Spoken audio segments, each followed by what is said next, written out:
All right, everyone, welcome to the podcast, Vibrant Voices. Today we have an incredible guest who's going to talk about the environment and why we should care about the environment and why we should care about the earth and protecting the earth. So I'm going to let him introduce himself. Milton, go ahead and introduce yourself and tell us a little bit about you. Thank you very much. Thank you. Good morning, good afternoon, everybody around the world. My name is Milton Taboada. I'm originally from South America, Peru. I live in United States, to be more specific, in California since 1980. Okay, cool, cool. And so today we have you on the show to talk about the environment. So let's start and tell us how you got into being an environment warrior. What was the things that you look around, you say, you know what? I need to bring this to the forefront. Sure.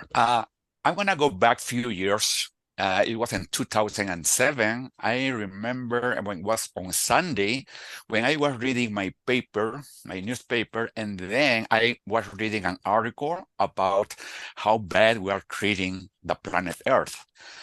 At the same time, it came to my mind that I should create something, to do something in order to send a message to the people to inform and let them know that we need to do something to save our planet Earth. I want to share you right now the first drawing of my original character. This was when I just grabbed my piece of paper and pencil and draw this one because I was thinking to create a character for children, for kids. At that moment, I didn't know to put a dog, a cat, a bear, or whatever animal. And then I said, no, I prefer to do something unique, something universal, something that it belongs to everybody. That's why I created Globert. And then you can notice that Globert originally, it was in 2007, his expression, the expression of his face was he was sad. Mhm. It took me a few years in order to improve because I think I need to do something else with Glover. I need to improve a little bit better his image. And then little by little, I was getting the way how was Glover was looking around. Then I worked a little bit more in his eyes, the smile. And it took me a few years, to be honest with you, a few years. And then I was already getting to the final version of Glover with the beautiful eyes and wonderful smile. And then is when I got the final version of Glover. Like you Nice. can see in the back right now, the mascot Glover. That's the way how I created Glover. Okay, and so now you got Glover curated. What was the next step in getting people to listen and understand where you're coming from?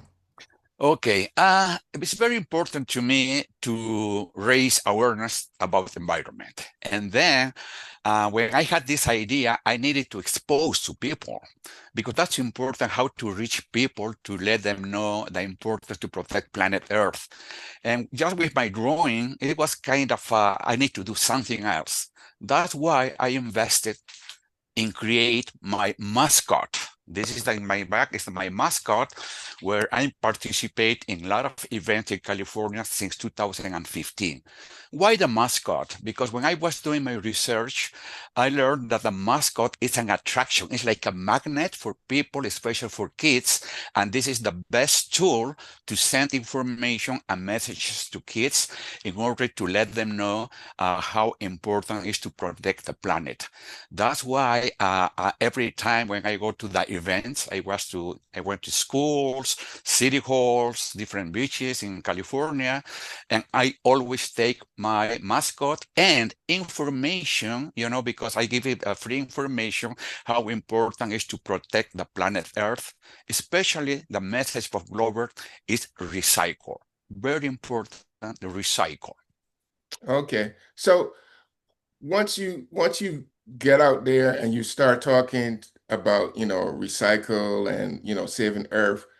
So tell us about, let's go back, step back. Tell us about the first time you showed up as the mascot and what was the reception like once your first, let's say your first event, you brought the character out. What was that like?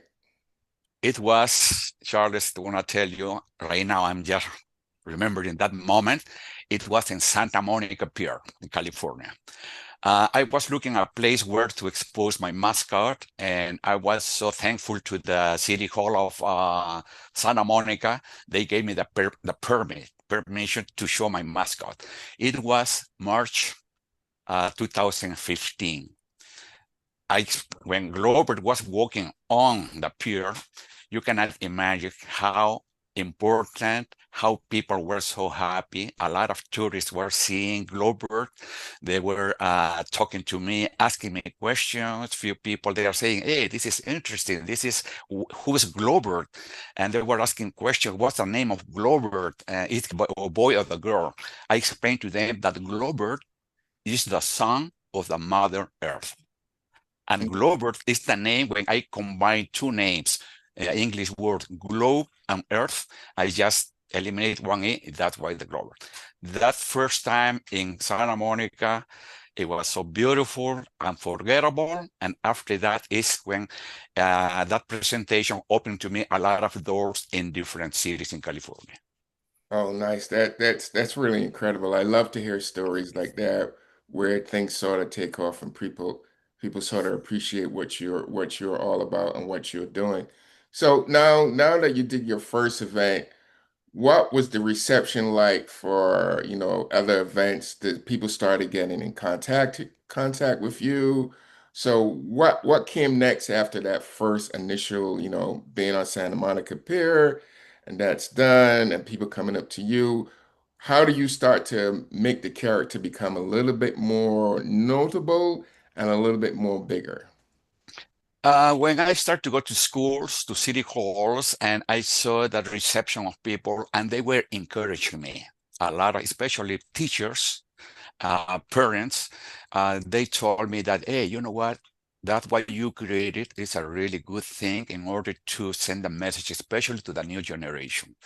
And then I start to think, okay, what's the next step? Not only my creation and my mascot. And then I thought, it's about time to write something. That's when I decided about 8 years ago, I decided to write a children's book. By the way, I just published about 2 years ago in South American Peru in Spanish.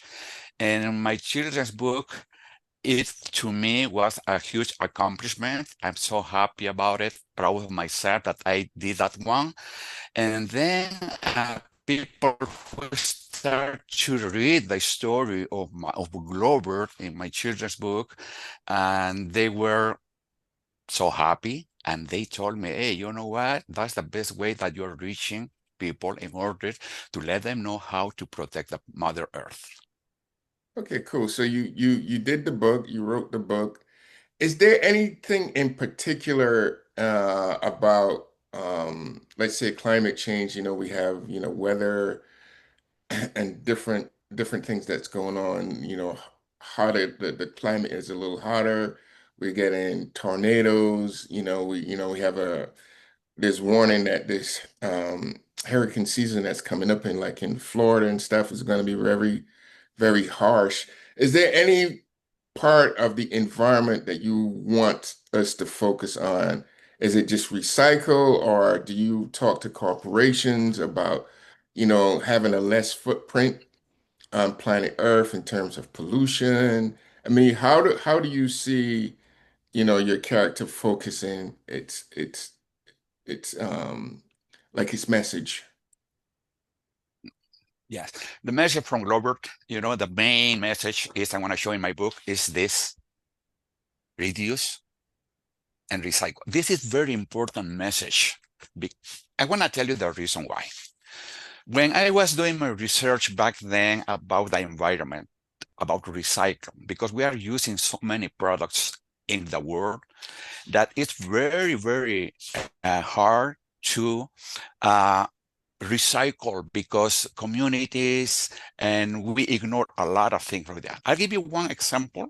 For example, this is what I do when I go to my presentation. I show this empty can, aluminum can.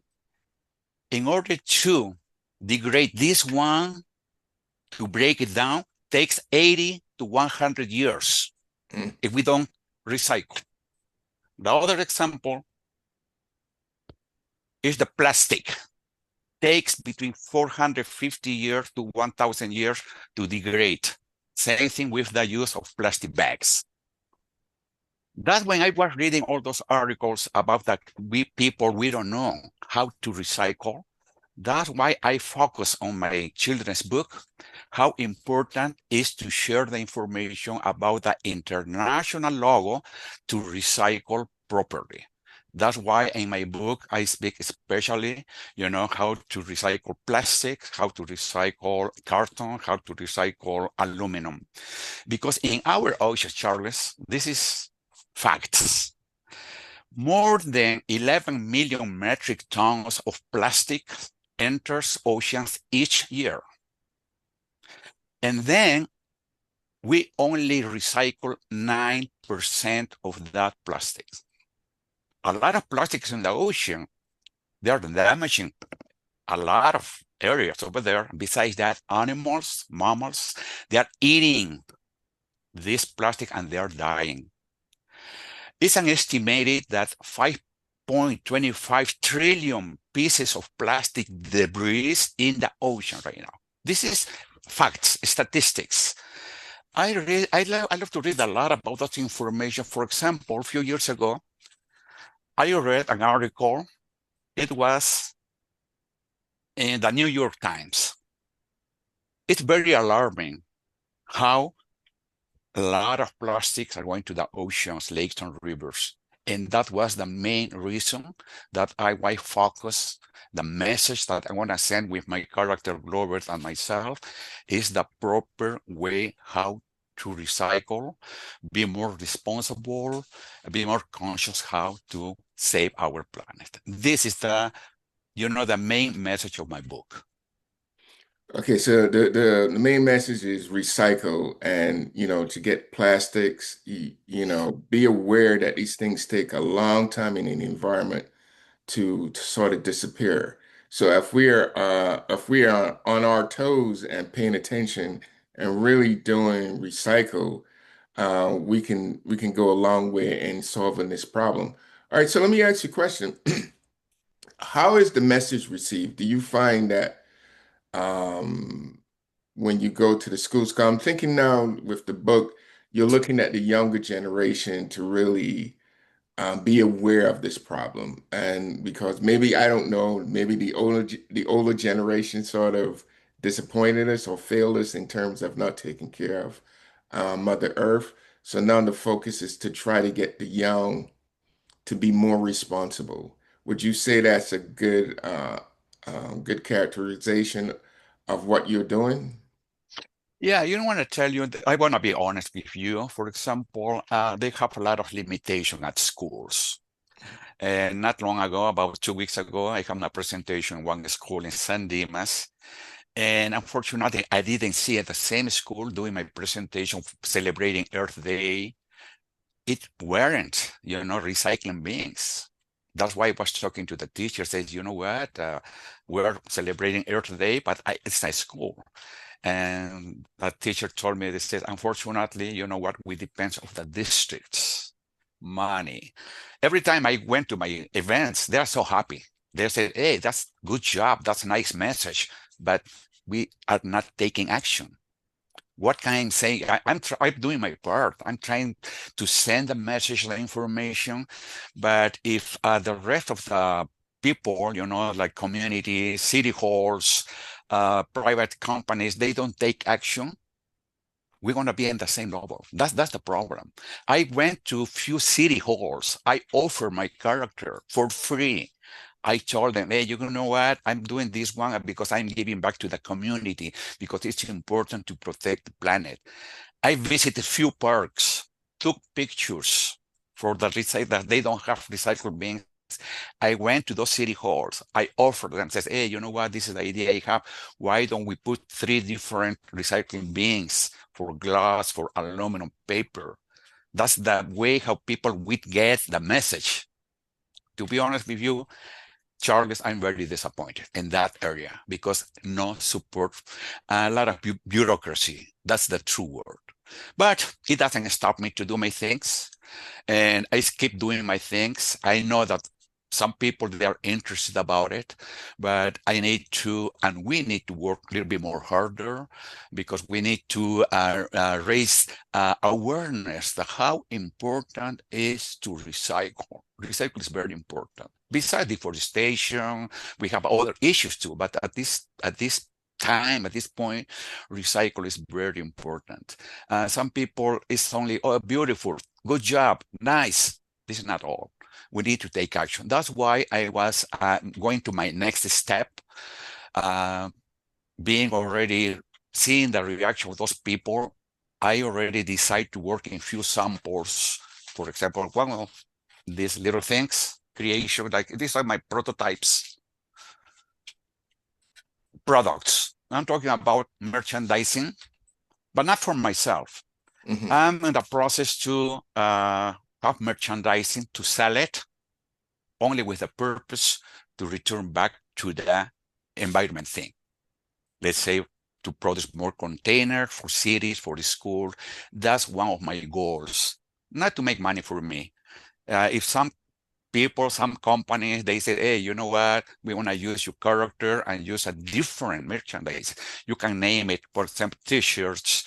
You can name whatever toys, And in order to send a message and whatever money we can collect, I'm ready to donate those money in order to give back to the community, to protect the planet and teach the people how important it is to recycle. That's why I think that's the only thing that in my world, in my mind, that's the only thing that we can work like that. Because when people say, oh, beautiful, nice, it's not a result. And the other dream that I have, for example, I'm very passionate about this thing, what I do, to be honest with you. For example, another dream that I have is my children's book. I hope that someday they make a short film, only 10, 15-minute short film, like cartoons, and put for free around the world, because people, they can have the access to check on the internet and see the story of my children's book and how important it is to protect the planet Earth. This is one of my goals, and I always thinking, what else can I do? Because at this point of my life, Charles, I'm just giving back to my community because I love this earth. I want that children, my kids, my grandchildren, they have a better place to live. And some people, they don't understand that. We live every day because of the, work, family, but hey, this is the planet Earth. We're destroying the planet. Honest, it's a serious issue. But that's why it's one of my goals is to reach as many people around the world, not only United States, around the world, to start to, in this case, to recycle. It's very important. Okay. So you talked about, I remember when we started, you said you're initially from Peru. Have you introduced your character in Peru? Have you been to Peru to talk about recycle? Because I know in the United States, everything is about business and everything is about money, and it's very hard to get people to listen to you, unless they're getting a ton of money or unless they can see it's a way of making money. And unfortunately, that's what hampers a lot of environmental projects because people figure, well, you know what? If if I start thinking about recycle, this is going to cost money, buying the bins and different things, and then you have to train people to be diligent about recycling, because we tend to throw things in the garbage. We don't want to separate it, and so we have to invest in a mindset. We have to change the mindset. So I don't know if you went to Peru or what was your reception like, and maybe what was the government, if you talked to any government or any city government, what was their reception to your concept? Thanks for asking that question. To go a little bit back, about 3 years ago, I was invited in Mexico first, in Monterrey, when I presented my children's book in Spanish, Monterrey, Mexico, and I told them everything what I'm talking about today. No results. Okay, no response. Then at the same year, I was invited to present my children's book in Germany. I was in Frankfurt. They saw my book was very interesting, great book, nice story.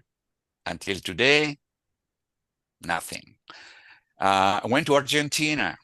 It was in Argentina. I presented everything, nothing. Went to Peru, to my own country. Okay. Went to the city halls. I don't know what else, that's why I'm thinking, what's going on with you guys besides the United States? I'm putting everything. We know that we need to do something, but no action. That's amazing. Not only my country, four different, even in Europe, nothing. That's why I need to uh, think something else, what to do. Okay, I already tried this one. Nothing's happening. That's why, like I'm telling you right now, I mentioned, I think if we do this short film as a cartoons, I think we can reach more people around the world. I think that way could work. That's the only thing I can think right now. But I was very, very disappointed, to be honest with you. Why do you think? I mean, we've been talking about climate change for a long period of time. And if you go back, way back, uh, when we talked about there's a hole in the ozone layer and we needed to get rid of the aerosol cans because Mm-hmm. that was Mm-hmm. contributing to the big hole. And we had governments at that time came together to try to solve that problem, you know. That was sort of a big deal. I mean, we got governments that came together to um to solve that problem. We had the problem of acid rain also, where Mm-hmm. companies would burn coal or whatever, and it would go to the sky, and when it rained, all that debris and chemicals came back, and we call it acid Right. rain. And governments took it seriously. But it seems now that we're in this moment where we know we've seen tropical storms are more potent. You know, Mm-hmm. we have tornadoes out of tornado seasons, right? We have the ice caps melting, right? Mm-hmm. People in Florida can't really swim because you have the oceans at 90 degrees temperature, which is, Mm-hmm. and so all the signs and all the data is there. It's not like it's right there in front of your face. You can't say it's not there because you can see the damage of climate change right in front of your face. It's not something far off. You can actually see it. The data is there for you to read. And I mean, for me, it's kind of disappointing to hear that you went to these different countries and they're not taking it seriously. I mean, because last year we had some of the worst storms. This year Mm-hmm. we're on course to have even worse storms. What do you think it's going to take to get these governments to pay attention before it's too late? Yeah. Uh, From the beginning, I would like to, when you mentioned about climate change, it's historically, we cannot change the course of that thing. That's the way how it works from the beginning. But unfortunately, we as a humans, we are doing more damage to. For example, deforestation. A lot of deforestation around the world, especially in the Amazon. That's the reason, one of the reasons that is affecting, the climate change in the world. I don't use the word because I need to be very careful about political things. I don't get involved in politics because to Mhm, me it's not like, for example, global warming. I don't use that terminology. mhm. Climate change, because this is historic, it's proper way. That's my personal opinion. And then I think in order to let those governments know about it, is we should keep trying, we should keep sending them the messages because a lot of people they ignore when I go to my presentations, even they ignore that we celebrate Earth Day. That's amazed me so many times. Because and then when that's why that part I write in my book too. I went and said, "Oh, do we have Earth Day? We celebrate Halloween." There you go. There you go. What's the purpose of Halloween? And we don't celebrate Earth Day like it should be. This is, like say, hey, we need to keep, I'm a fighter. I'm a dreamer. Meanwhile, my brain is working and I have all those desires. I want to keep doing and sending the messages to all the institutions, all the organizations. But I think, uh, knowing already about the bureaucracy of the government, I think it's important to get the private sectors involved with this one. I think there's a lot of private companies around the world, they will be interested because this is a serious issue. I think they want to be, oh, this is interesting. We can do something to start to send messages. But just to change their minds overnight, to this, the government, it's hard. It's not easy. It's not easy. I already tried. They always have excuses, budget, which is understandable. That's why I mentioned private sectors. I think that's be the best way how to start to spread the word about the race awareness. I think that's my personal opinion and for my own experience. Have you reached out to any private organizations as yet to see what kind of response you know, what kind of response they have to your ideas and to your suggestions? At this point, not yet, only small companies, but no responses, nothing like serious thing. But that is one of my goals. I would like to prepare a really good plan to send them to them, not only to send an email or text notes. I would like to prepare a plan and let them know, hey, you know what, this is me, this is my creation, this is what we can do. Can we work together? Can you help us? I'm that process. And if somebody would like to help me to work on that, thing, I'll be more than happy because I believe in team play, in teamwork. When we work together, it's good. But if somebody says, hey, let's work together and write something, let's prepare a very good proposal for whatever companies, we can try. Why not? I think one of the things that I do is I knock doors all the way, all the time, all the in the way, keep doing. But at this time, at this moment, I would like to contact more private companies.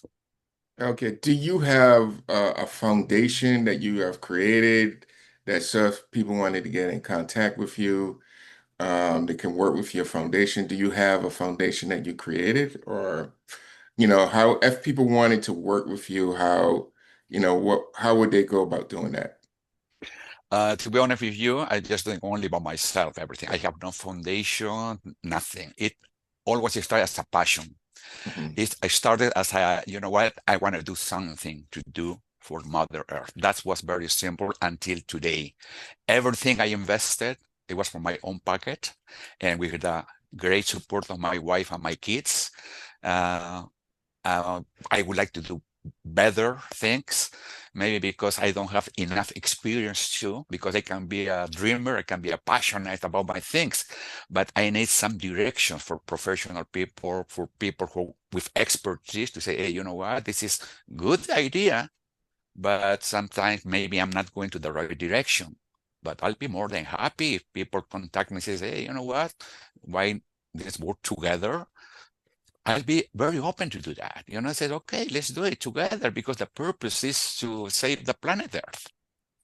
All right. So if someone wanted to get in contact with you, I mean, how would they go about it? What do you have like an email that you can share with us?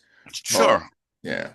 Yeah, I think the best thing is the email because at this point I need to be very careful about the phone calls because lately you know how the spams or Yeah, those yeah, yeah, phone yeah. calls. So you want to Yeah. give us what's your email? Okay, my email address is M as in Michael, T as in Tom, Z as in zebra, 82009 at hotmail.com. Do you have a website that we can see your character? Not right now, Uh-huh. but I'm working on my website. As soon as I have my website ready, I let you know. And what But about, can we follow you on like Instagram or anything like that? yeah, Yes, and you can follow me on Facebook. If people are interested to see what I did, what I'm doing, you can go on Facebook under Help Globert. Like you can, I don't know, you can see on the top of my flyer right here or my banner. Go to Help Globert, and then you can see in the Facebook all the events when I was participated, what I do with my character. And you can send me ideas. I'm very open to changes, suggestions. If somebody wants to work with me, group of people, very welcome. And you say the book is on Amazon and it's both in English and Spanish? Yes. By the way, it's right now on Amazon. Like you can say, this is by version in English right now. It's on Amazon. You can go and look for Glover and I, and in Spanish too. And people are sending me a good feedbacks about the story of my book, which make me happy. And one lady from Germany, she just sent me a letter about 2 weeks ago. She was telling me that that would be a good idea to translate in German too. Oh, Oh nice. yeah, that's nice. That's nice. That'd be really great. That'd be really great. R- Also, what I'm gonna do once we upload the this podcast, I put all your information into the, description, and I also Mhm. put a link to the book that so if you click on the link in our description, it would take you right to Amazon where you can get the book. So I'll put all that information in this podcast so people can find the book directly, just do one click and you're right there. And then we also put your Facebook and your Instagram information and your email address also with this podcast. So if anyone wants to get in contact with you, the information will be in the description for this podcast. So, what do you see for the future of for your character, and what do you hope, to be doing with your character within the, let's say, the next 5 years? I would like to see Glovers everywhere around the world, uh, especially for those children. I want to see children smile. I want that children have that same smile that Glover has. That's my goal. The new generation, those kids around the world, especially kids from Asia, Africa, South America, they deserve a better planet, better world. That's my goal, to see that they enjoy Glover with that message. That's my dream, to see all those children around the world smiling, hugging with Glover, dancing, singing. That's my dream. All right, great, man. It was good talking to you. We believe it or not, this was really good conversation, and I enjoyed talking to you. And I want to promote because I consider myself, environment warrior. Because I run an organization, a film festival called the Caribbean Latino Film Festival.